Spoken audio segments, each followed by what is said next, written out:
Steve Herman is the White House bureau chief for Voice of America, and he joins us from New York, where he is traveling as part of President Trump's press pool. Steve, of course, we saw that tweet from the president, but tell us a little bit more about the reaction from President Trump. Well, as you can see from Twitter and from the comments we heard from him shortly before Speaker Pelosi's announcement, when he was in a bilateral meeting with the Iraqi prime minister, the president is quite defiant. In fact, even expressing some optimism that this could play to his political advantage. And there are some political analysts who do think that this could mobilize his base and really distract from any messages, other messages that the Democrats want to have for the 2020 presidential election. Mm-hmm. So, Steve, how significant is this, and what do you make of the timing of this inquiry? Well, it's very significant in United States history. This will be only the fourth time that we have seen impeachment proceedings against a president.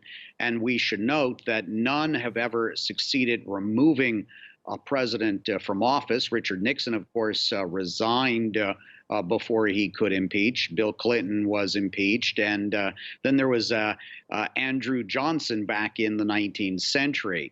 So there are people around the president who feel that this is very survivable because, of course, for the president to be removed from office, that would require a trial and conviction in the Senate, which is controlled by the president's Republican Party. Mm-hmm. And of course, at this point, this is just an impeachment inquiry. What happens next? How likely do you think we'll see this turn into formal impeachment proceedings, and how fast can this all happen?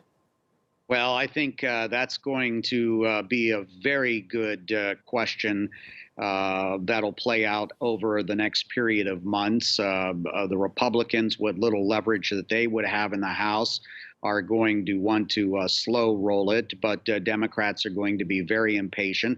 They don't want this to drag into the latter part of next year, into the presidential election, and overshadow the election and make the election essentially an impeachment election.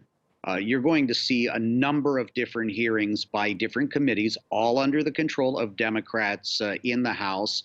The question really is there going to be anything that emerges from this that will move Americans who are very polarized, very partisan, and will it make any difference in the 2020 election?